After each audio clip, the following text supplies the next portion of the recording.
पहले हमने समास का एक पार्ट किया है जिसमें हमने उसके 4 भेद किए थे। पहला अव्ययीभाव समास, दूसरा तत्पुरुष समास, तीसरा द्वंद्व समास और चौथा बहुव्रीहि समास। अब हम उसी को थोड़ा सा और आगे करते हैं। अव्ययीभाव समास हमने अच्छे से पढ़ लिया था। तत्पुरुष के हमने कारक से संबंधित भेद कर लिए थे, लेकिन अब हम करेंगे अलुक तत्पुरुष समास। अलुक तत्पुरुष समास, अ का मतलब अ, अन, इनका मतलब ज्यादातर न या नहीं से होता है। क्लियर हुआ? जैसे अलुक, अ का मतलब नहीं, और लुक, लुक तो ना, इसमें जो विभक्ति है उसका लोप नहीं होता है। अलुक तत्पुरुष समास के उदाहरण आपको ज्यादातर कौन से मिलेंगे? संस्कृत के। ज्यादातर क्या, मेरे ख्याल से 99% संस्कृत के ही होते हैं। पहले आपको ये बता देती हूँ, इस समास में जो पूर्व पद है, पहला पद है, उसमें कारक चिन्ह किसी न किसी रूप में विद्यमान रहता है, उसका लोप नहीं होता है। एग्जाम्पल करेंगे, सही से समझ आएगा। उदाहरण के आधार पर हम कह सकते हैं, जैसे मनसिज, मनसी ज, ज का अर्थ अगर प्रत्यय के रूप में आ रहा है तो ज का अर्थ होगा जन्म और द का अर्थ होगा देना। जैसे जलज, जल को देने वाला, और ज का मतलब होता है जन्म। जलद मतलब जल को देने वाला। अब उसी तरह से इसके प्रायवाची करें तो वारिद, ठीक है, वारी को देने वाला। और अगर हम इसके पीछे ज लगाते हैं तो जल में जन्म लेने वाला। क्लियर हुआ ये बातें? देखिए, जलज, जल में जन्म लेने वाला। अब इसको अगर हम बहुव्रीहि में करें तो अन्य पद प्रधान हो जाएगा, यानी कि कमल। और अगर इसको हम कर्मधारय समास में करें तो विशेषण विशेष्य संबंध हो सकता है, लेकिन ऐसा नहीं होगा। अब हम जो अलुक तत्पुरुष समास है उसको करते हैं, जैसे मैंने अभी आपको बताया एग्जाम्पल। मनसिज, मनसी, मनसी का अर्थ मन नहीं है अकेला, मन में। क्या है इसका अर्थ? मन में। ज मतलब जन्म लेने वाला, जो मन में जन्म ले, ठीक है, मनसिज। उसी तरह से सरसिज, जो सरोवर, सरसी का मतलब सरोवर, अकेला नहीं है, सरोवर में जन्म लेने वाला। मृत्युंजय, जिसने संस्कृत पढ़ी है उसको बहुत अच्छे समझ आ जाएगा। जो को विभक्ति है यानी कि कर्म को, उसमें ऊपर बिंदी लगती है या म हलंत वाला आता है, जैसे मृत्युंजय, मृत्यु को जीतने वाला। धनंजय, धन को जीतने वाला। सरसिज, सरोवर में जन्म लेने वाला। धुरंधर, धुरी को धारण करने वाला। खेचर, आकाश में विचरण करने वाला। ठीक है, तो ये क्या हुआ? अलुक तत्पुरुष। इसमें लोप नहीं होता है, किसी ना किसी रूप में वो विभक्ति चिन्ह उसमें रहता है, इस बात को आपने ध्यान रखना है। लुप्त नहीं हुई है विभक्ति चिन्ह, उसमें किसी ना किसी रूप में, जैसे मृत्युंजय में बिंदी के रूप में है, मनसिज में सी के रूप में है, तो ये रहता है। ये हुआ अलुप्त तत्पुरुष समास। अब एक और है जो लुप्त कारक चिन्ह, वो उसमें क्या होता है? कारक चिन्ह जो है वो पूरी तरह से लुप्त हो जाता है। एक और हम इसका भेद करते हैं, लुप्त पद या मध्य पद लोपी तत्पुरुष। लुप्त पद या मध्य पद लोपी, इसमें बहुत सारे मध्य पद होते हैं जो लुप्त हो जाते हैं, जैसे बैलगाड़ी, बैल के लिए गाड़ी, या बैल से चलने वाली गाड़ी। तो इसमें क्या हुआ? बैल गाड़ी दो ही रह गए, से चलने वाली या बैल से चलाई जाने वाली गाड़ी, ये सब क्या है? लुप्त हो गए। ठीक है, क्लियर हो रहा है? मृत्युंजय और बैलगाड़ी में आपको अंतर समझ आया? मृत्यु जय नहीं है, मृत्युंजय है, और बिंदी के कारण या म हलंत वाले के कारण ही हम ये कह रहे हैं कि उसमें विभक्ति का पूर्णतया लोप नहीं होता है, किसी न किसी रूप में विद्यमान रहती है। आप संस्कृत के ही उदाहरण देखेंगे अलुक तत्पुरुष समास में। अब आप देखिए, पन चक्की, पन के लिए चक्की, या पानी के लिए पानी से चलने वाली चक्की, ये इसके एग्जाम्पल हो गए। अब आपने किए तत्पुरुष के कौन कौन से भेद? अलुक तत्पुरुष और लुप्त पद या मध्य पद लोपी तत्पुरुष। आई थिंक यहाँ तक क्लियर है। आपको कुछ कुछ जो मैटर लिखा हुआ मिल रहा है उसमें भी आपको काफी क्लियर हो जाएगा। अदरवाइज नीचे जो डिस्क्रिप्शन बॉक्स है आप उसको टिक करेंगे, टच करेंगे, तो भी आपको अच्छे से और चीजें क्लियर हो जाएंगी। कहते हैं उपपद तत्पुरुष। उपपद तत्पुरुष क्या होता है? इस समास में उत्तर पद यानी कि दूसरा पद वो उपपद रहता है या प्रत्यय के रूप में रहता है। कैसे रहेगा प्रत्यय के रूप में? जैसे स्वर्णकार, स्वर्ण को स्वर्ण का काम करने वाला, सुनार को कहते हैं स्वर्णकार। गोल्ड स्मिथ, ठीक है। कार, कर, प, द, ज, ज्य, धी, स्थ या दाई, प्रद, ये सब इसके प्रत्यय के रूप में रहते हैं, जिसे हम उत्तर पद या दूसरा पद कहते हैं। जैसे मूर्तिकार, मूर्ति को बनाने वाला। कार, महीप, मैंने अभी आपको बताया प रहता है, महीप, महीका को पालने वाला यानी कि राजा, मही मतलब पृथ्वी। जलज, जल में रहने वाला, ज, अभी हमने पीछे जलज भी एग्जाम्पल में किया है, ठीक है। उसी तरह से और उदाहरण लेते हैं। जलधि, तटस्थ, तट पर स्थित रहने वाला। लाभप्रद, लाभ प्रदान करने वाला, सुखदायी, सुख देने वाला, ठीक है। यहां तक क्लियर हुआ। अब हम अगला करते हैं। हाँ, आपको अगर एकदम मैं लगता है कि मैं थोड़ा स्पीड में करवा रही हूं तो आप मुझे कमेंट कीजिए, मैं आपको एक एक जो भेद हैं तत्पुरुष के एक एक करके बहुत अच्छे से पूरी डिटेल में करवाऊंगी, ठीक है। अगला हम करते हैं नन तत्पुरुष समास। नन तत्पुरुष में मैंने अभी आपको बताया अ, अन, ये अगर उपसर्ग के रूप में आते हैं तो इनका अर्थ होता है न, नहीं। जैसे असत्य, न सत्य, अनसुना, न सुना, अनचाहा, न चाहा। इस समास में जो उपसर्ग के रूप में आएगा वो क्या होगा? अ, अन जैसे शब्द हो सकते हैं और इनका ना या नहीं अर्थ होगा, जैसे अनाचार, न आचार। नापाक, न पाक, जो पवित्र नहीं है, ठीक है। अब हम नेक्स्ट करते हैं कर्मधारय समास। कर्मधारय समास क्या होता है? कर्मधारय समास में विशेषण विशेष्य या उपमान उपमेय का संबंध रहता है पूर्व पद और उत्तर पद में। किस किस का? विशेषण। अब आप कहेंगे विशेषण क्या होता है, तो मैं ये कहूंगी कि भाई हमारे व्याकरण वाले वीडियो देख लीजिए। आप कहेंगे इतनी दूर कौन देखने जाएगा, आप ही बता दो, तो मैं आपको शॉर्ट में बता देती हूँ। विशेषण संज्ञा या सर्वनाम की विशेषता बताए। अब संज्ञा क्या होता है? किसी भी वस्तु, व्यक्ति, स्थान आदि का नाम। मेरा नाम, आपका नाम, मोबाइल, जितनी चीजें आपको दिख रही हैं वो सभी एक शब्द है, और जो वो शब्द चीजें जो दिख रही हैं, या कोई शहर का नाम है, दिल्ली, अमेरिका, ये सब संज्ञा है, ठीक है। 3 भेद बताए जाते हैं, व्यक्तिवाचक, जातिवाचक, भाववाचक, द्रव्यवाचक और समुदायवाचक भी, ठीक है। सर्वनाम, सर्वनाम संज्ञा के स्थान पर जो प्रयुक्त हो। मैं स्पीड में चल रही हूँ लेकिन क्योंकि हमारा मेन टॉपिक है उसे कवर करना है। सर्वनाम क्या होता है? जो संज्ञा के स्थान पर प्रयुक्त हो। बार बार ये कहूं कि मोहन स्कूल जा रहा है, मोहन स्कूल जाके पढ़ाई करेगा, मोहन पढ़ाई करके खेलेगा, मोहन पढ़ाई करके खेलेगा, मोहन पढ़ाई करके खेलता है। बार बार मोहन शब्द जो कि संज्ञा शब्द है उसको बार बार प्रयोग करने की अपेक्षा मैं क्या कहूंगी? मोहन स्कूल जा रहा है, वह, मोहन की जगह शब्द कौन सा प्रयोग किया? वह स्कूल जाकर पढ़ाई करेगा, उसके बाद वह कुछ और काम करेगा, वो अपने दोस्तों के साथ खेलेगा, तो वह, अपने, आप, ये सब शब्द क्या हैं? सर्वनाम। संज्ञा के स्थान पर जो प्रयुक्त होते हैं उसे हम सर्वनाम कहते हैं। सर्वनाम मतलब सबका नाम।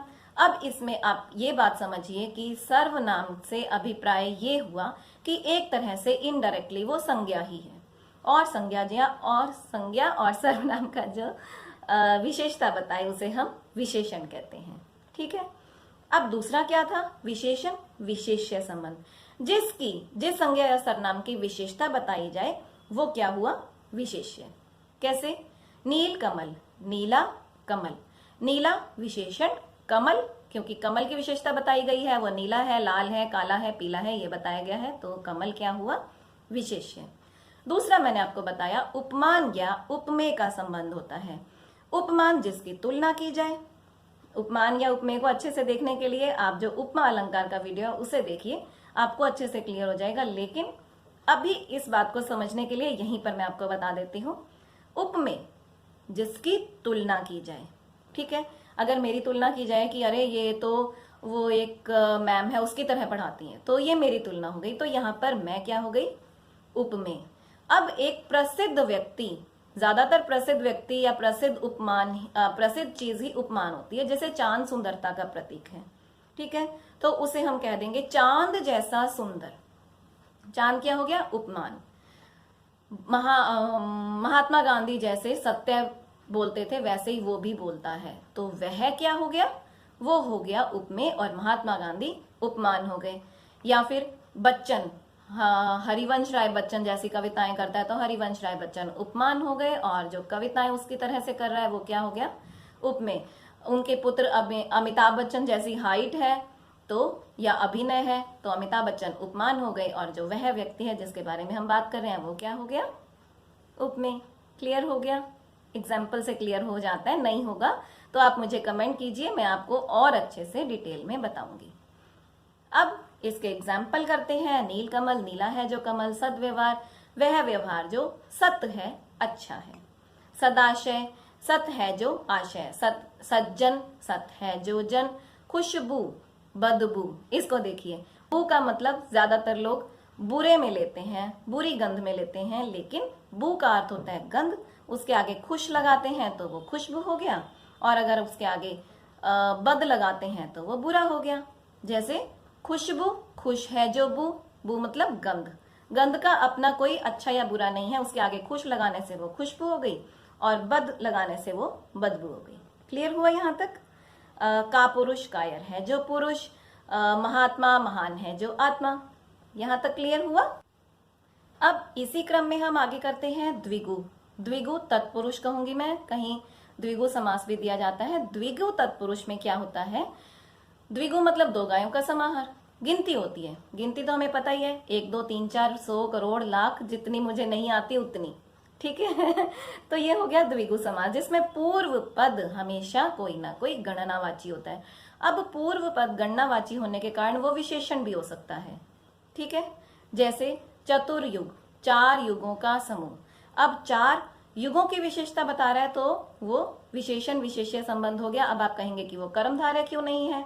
कर्मधारय इसलिए नहीं है क्योंकि पूर्व पद जो है वो गिनती है, इसलिए ये द्विगु आएगा। हाँ, ये कह सकते हैं हम कि वो कर्मधारय समास भी है, लेकिन गिनती होने के कारण सबसे पहले वो द्विगु। अगर आपके ऑप्शन में द्विगु नहीं दिया गया है तो आप चुपचाप से कर्मधारय को टिक कर लीजिए, ठीक है।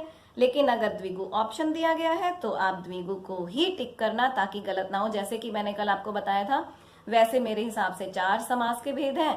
पहला अव्ययी भाव जिसमें पहला पद प्रधान होता है, दूसरा तत्पुरुष जिसमें दूसरा पद प्रधान होता है, तीसरा द्वंद्व जिसमें पहला और दूसरा दोनों पद प्रधान होते हैं, चौथा बहुव्रीहि जिसमें ना तो पहला पद प्रधान होता ना दूसरा बल्कि कोई अन्य पद प्रधान होता है। ये बताए थे। उसके अलावा मैं आज कर रहे हैं हम कुछ अलग अलग कर्मधारय द्विगु, इनको तत्पुरुष के अंदर ही हम पढ़ रहे हैं। लेकिन मैंने आपको ये कहा था कि जैसे ही कोई कंपटीशन एग्जाम आता है तो उसको मैं चेक नहीं करूंगी शायद आपका पेपर। कौन चेक करेगा? जिसको इंस्ट्रक्शंस दी गई हैं कि समास के 6 भेद को ही सही करना है, तो आप उस आधार पे 6 भेद को ही सही कीजिएगा, मेरे हिसाब से नहीं। आपको एग्जामिनर जो आपका पेपर चेक करता है, हमेशा बच्चे कहते हैं मेरा पेपर बहुत अच्छा हुआ, लेकिन उनके मार्क्स कम आते हैं। क्यों? क्योंकि वो पेपर अपने हिसाब से कर रहे होते हैं, जबकि पेपर हमेशा हमेशा हमेशा किया जाता है एग्जामिनर के हिसाब से। हर चीज एकदम क्लियर होनी चाहिए, जिसको चश्मा लगाकर देखने की जरूरत ना पड़े, कि एकदम पॉइंट्स, आपकी डेफिनेशंस, आपके जो विचार है, आपकी सोच है, वो एकदम क्लियर सामने आनी चाहिए, तब जाके आपको अच्छे से अच्छे मार्क्स मिलेंगे। सबसे बड़ी बात जो मैं अच्छे से देखती हूँ वो होता है कि बच्चा तोता तो नहीं है। I don't like parrots like children. तो अपनी सोच समझ से, अपनी नई सोच के आधार पे आप जो लिखेंगे, मेरे जैसा एग्जामिनर उसको बेटर नहीं बल्कि बेस्ट मानता है, चाहे वो विचार उतने उच्च ना भी हों, लेकिन उसके अपने हैं इसलिए। आगे करते हैं। द्विगु समझ आ गया, एग्जाम्पल कर लेते हैं। तिकोना, 4 कोनों का समूह। तिरंगा, 15 अगस्त आने वाला है तो तिरंगा को तो कर ही लेना चाहिए। 3 रंगों का समूह। भारतीय ध्वज के आधार पे हम इसको बहुव्रीहि में लेंगे, लेकिन तिरंगा 3 रंगों के आधार पर हम इसको द्विगु में ले लेते हैं। अगर बहुव्रीहि है तो हम इसको बहुव्रीहि टिक करेंगे, लेकिन अगर बहुव्रीहि वहां पर नहीं दिया गया है तो हम सीधा द्विगु को करेंगे। बेशक से कर्मधारय दिया गया हो, लेकिन फिर भी हम द्विगु को ही टिक करेंगे। क्लियर हो रहा है?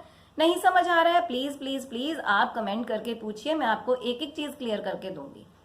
अब हम करते हैं द्वंद्व समास। द्वंद्व समास के 3 भेद मैंने आपको कल बताए थे, लेकिन हम उनको डिटेल में नहीं करेंगे, सिंपली करेंगे। द्वंद्व समास क्या होता है, आपने सिंपल परिभाषा याद करनी है। जिसमें पहला पद और दूसरा पद दोनों पद प्रधान होते हैं, उसे हम द्वंद्व समास कहते हैं। आपको याद होगा हमने इसके 3 भेद किए थे, समाहार द्वंद्व, वैकल्पिक द्वंद्व और इतरेतर द्वंद्व। उसको अगर आप कमेंट करके पूछेंगे तो मैं आपको जरूर बताऊंगी, लेकिन फिलहाल हम इसके यही परिभाषा करेंगे कि जिसमें पूर्व पद और उत्तर पद दोनों पद प्रधान हो, उसे हम द्वंद्व समास कहते हैं। क्लियर हुआ? जैसे माता पिता, माता और पिता, अन्न जल, अन्न और जल, दूध रोटी, दूध और रोटी, 68 और 60 68 कई बार एग्जाम में आए इसलिए मैंने उठाया इसे। 68, 8 और 60 मिलकर क्या हो गया? 68। उसी तरह से 25, 5 और 20। क्लियर हुआ? अब है हमारा अंतिम बहुव्रीहि समास, जिसमें ना तो पहला पद प्रधान है, ना ही दूसरा पद प्रधान है, कोई अन्य पद प्रधान होता है। मैं आपसे एक क्वेश्चन करती हूँ। शब्द के हमने भेद किए थे, उसमें भी एक भेद ऐसा था जिसके भेदों में अन्य पद प्रधान होता है, वो कौन सा था? आप मुझे बताएंगे। नहीं समझ आए तो प्लीज कमेंट करके पूछिए, मैं आपको उसका उत्तर दूंगी, लेकिन आप कोशिश जरूर करना। मेरी रिक्वेस्ट है, अगर आपको लगता है कि मैम हमें पढ़ाने में थोड़ी सी भी मेहनत करते हैं तो प्लीज मुझे इस सवाल का जवाब जरूर देना कि मैंने आपको शब्द में बताया था उसमें भी एक अन्य पद प्रधान होता है, तो वो मुझे जरूर बताना वो कौन सा भेद था। ठीक है, बहुव्रीहि के उदाहरण ले लेते हैं। सभी भगवानों के नाम इसके उदाहरण मैं तो मानती हूँ। मन मत, मन को मतने वाला, मन में जन्म लेने वाले जैसे कामदेव, और पंचानन, 5 आननो, आनन मतलब मुख। ठीक है, नीलकंठ, नीला है कंठ जिसका, जैसे शंकर भगवान जी, शंकर भगवान, शिव लिखना पड़ेगा, तो वो क्या हो गया? बहुव्रीहि समास। जब आप तीसरा पद क्लियर करेंगे ना तो होगा बहुव्रीहि समास। अगर आप क्लियर नहीं करेंगे तो वो कर्मधारय ही रह जाएगा। जैसे त्र्यंबक या दिगंबर, बाघंबर, इन सब के बाद जब आप शिव लिखेंगे तब क्लियर होगा कि ये बहुव्रीहि समास है। अगर आप नहीं लिखेंगे तो कर्मधारय ही रह जाएगा। पद्म नाभ, नाभि में पद्म है जिसके, जैसे विष्णु। ठीक है, मुरलीधर, मुरली को धारण करने वाले। ठीक है, ये हो गया कृष्ण जी, तो बहुव्रीहि समास। आज के लिए इतना ही। Thank you, best of luck.